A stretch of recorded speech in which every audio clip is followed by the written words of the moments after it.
Hello friends, ಶನಿವಾರದಲ್ಲಿ ಏನಾಗುತ್ತೆ ಅಂತ ಹೇಳಿ ಒಂದು ವಿಡಿಯೋ ನೋಡೋಣ. ಅದಕ್ಕೂ ಮುಂಚೆ ವಿಡಿಯೋ ಇಷ್ಟ ಆಯಿತು ಅಂದರೆ ಸಬ್ಸ್ಕ್ರೈಬ್ ಮಾಡ್ಕೊಳ್ಳಿ, ಹಾಗೆ ವಿಡಿಯೋಗೊಂದು ತಪ್ಪದೇ ಲೈಕ್ ಕೊಡಿ. ಫ್ರೆಂಡ್ಸ್, ಮೊದಲಿಗೆ ದೇವಿಗೆ ಸಂಜೀವನ ಮೇಲೆ ತುಂಬಾ ಕೋಪ ಇರುತ್ತೆ. ಆದರೆ ಎಲ್ಲರ ಮುಂದೆನೂ ಕೂಡ ಅವಳು ತುಂಬಾ ಒಳ್ಳೆಯವಳು, ನನಗೆ ಆಸ್ತಿ ಏನು ಬೇಡ ಅಂತ ಹೇಳಿ ತುಂಬಾ ನಾಟಕ ಎಲ್ಲ ಮಾಡ್ತಾ ಇರ್ತಾಳೆ. ರಚನಾ ಮೇಲೆ ಹಾಗೆ ಜೀವನ ಮೇಲೆ ಕೃಷ್ಣನ ಎಲ್ಲ ಟಾರ್ಗೆಟ್ ಮಾಡ್ತಾ ಇರೋದು ಅವಳೇ ಆಗಿರ್ತಾಳೆ. ವಜ್ರೇಶ್ವರಿ ಕೂಡ ದೇವಸ್ಥಾನಕ್ಕೆ ಬಂದಿರ್ತಾಳೆ. ಅಲ್ಲಿ ಅವನ್ನ ತೇಜನ ಹೊರಗಡೆ ನಿಲ್ಲಿಸ್ಬಂದು ದೇವಸ್ಥಾನದೊಳಗಡೆ ಬರ್ತಾಳೆ.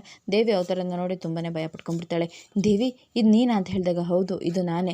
ನಾನು ನನ್ನ ಅಪ್ಪನ ಕಳ್ಕೊಂಡು ತಬ್ಲಿಯಾಗಿ ಎಷ್ಟೆಲ್ಲ ಸಂಕಟಪಟ್ಟನೋ ಆ ಸಂಕಟನ ಕೃಷ್ಣನು ಅನುಭವಿಸ್ಬೇಕು. ಆ ಸಂಜೀವ ನನ್ನ ಬೇಟೆ, ಅವನನ್ನು ಬೇರೆ ಯಾರ ಪಾಲಿಗೂ ಹೋಗೋದಕ್ಕೆ ನಾನು ಬಿಡೋದಿಲ್ಲ ಅಂತ ಹೇಳ್ತಾ ಇರ್ತಾಳೆ. ಆಗ ಇದನ್ನೆಲ್ಲ ಕೇಳಿಸ್ಕೊಂಡು ಇವಳಿಗೆ ತುಂಬಾ ಭಯ ಆಗ್ತಾ ಇರುತ್ತೆ. ತೇಜ ಬಗ್ ನೋಡೋದಕ್ಕೆ ಅಂತ ಹೇಳಿ ಬರ್ತಾನೆ. ಅಷ್ಟೆಲ್ಲ ಸೆಕ್ಯೂರಿಟಿಗಳು ಬಂದು ಏನೋ ಮಾಡ್ತಾ ಇದೆಯಾ ನೀನು ಅಂತ ಹೇಳಿದಾಗ, ದೇವ್ರು ಕಾಣಿಸುತ್ತಾ ಅಂತ ನೋಡ್ತಿದ್ದೆ ಅಂತ ಹೇಳ್ತಾನೆ. ಇಲ್ಲಿಂದ ನೀನು ಹೋಗಲಿಲ್ಲ ಅಂತಂದರೆ ನಿಜವಾಗ್ಲೂ ನಿನ್ನ ದೇವ್ರ ಹತ್ರ ನಾನು ಕಳಿಸ್ತೀನಿ ಅಂತ ಹೇಳ್ತಾರೆ. ಆಗ ಹೆದರ್ಕೊಂಡು ಅಲ್ಲಿಂದ ಅವನು ಹೋಗ್ತಾನೆ. ಆಗ ಈ ವಜ್ರೇಶ್ವರಿ, ಯಾಕೆ ಇಷ್ಟು ದ್ವೇಷ ನಿನಗೆ ಅವ್ರ ಮೇಲೆ ಅಂತ ಹೇಳಿದಾಗ, ನಮ್ಮಪ್ಪ ಆ ಮನೆಯಲ್ಲಿ ಎಲ್ಲರ ಜೊತೆನೇ ಇದ್ದರು. ನಾನು, ನನ್ನಪ್ಪ, ನನ್ನಮ್ಮ ಎಲ್ಲರೂ ಕೂಡ ಸಂತೋಷವಾಗಿ ಬದುಕ್ತಿದ್ವಿ. ಆದರೆ ಆ ಸಂಜೀವ ಅವರಪ್ಪ ಮಾಡಿರೋ ಮೋಸಕ್ಕೆ ನಾವಿವತ್ತು ಏನು ಇಲ್ಲದೆ ಇರೋ ಬಿಕಾರಿಗಳ ಥರ ಆಗಿದ್ದೀವಿ. ಅಪ್ಪನ ಕಳ್ಕೊಂಡ್ರೆ ಎಷ್ಟೆಲ್ಲ ನೋವಾಗುತ್ತೆ ಅನ್ನೋದು ಅವಳ ಮಗಳಿಗೆ ಗೊತ್ತಾಗಬೇಕು.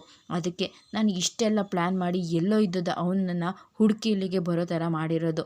ದೊಡ್ಡಪ್ಪ ಏನೇ ಬಿಲ್ ಮಾಡಿರ್ಬೋದು, ಆದರೆ ಅದನ್ನೆಲ್ಲ ಬೇಡ ಅಂತ ತಡೆಯೋದಕ್ಕೆ ನಮ್ಮ ಮನೆಯವ್ರು ಎಲ್ಲರೂ ಇದ್ದರು. ಆದರೆ ಅವ್ನು ಬೇಕೇ ಬೇಕು ಅಂತ ಹೇಳಿ ಮನೆ ಕರ್ಕೊಂಡು ಬಂದಿರೋದು ನಾನು. ಯಾಕಂದರೆ ಅವನ್ನ ನಾನು ಮುಗಿಸ್ಬೇಕು, ಅವನು ನನ್ನ ಬೇಟೆ ಅಂತ ಹೇಳ್ತಾ ಇರ್ತಾಳೆ. ಇದನ್ನೆಲ್ಲ ಕೇಳಿ ವಜ್ರೇಶ್ವರಿಗೆ ತುಂಬಾ ಭಯ ಆಗುತ್ತೆ.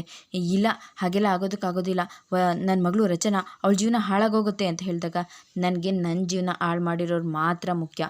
ಅವರೇ ನನ್ನ ಗುರಿಗೆ ಅಡ್ಡ ಬಂದವ್ರನ್ನ ಯಾರನ್ನೂ ಬಿಡೋದಿಲ್ಲ ನಾನು ಅಂತ ಹೇಳ್ತಾಳೆ. ವಜ್ರೇಶ್ವರಿಗೆ ತುಂಬಾ ಭಯ ಆಗಿಬಿಡುತ್ತೆ. ಈ ಕಡೆ ಜೀವ ದೇವಿನ ನಂಬ್ಕೊಂಡಿರ್ತಾನೆ, ಸ್ವಂತ ತಂಗಿಯ ಥರನೇ ನೋಡ್ಕೋತಾ ಇರ್ತಾನೆ. ಆದರೆ ದೇವಿ ಮಾಡ್ತಾ ಇರೋ ಮೋಸ ಅವನಿಗೆ ಗೊತ್ತಿರೋದಿಲ್ಲ.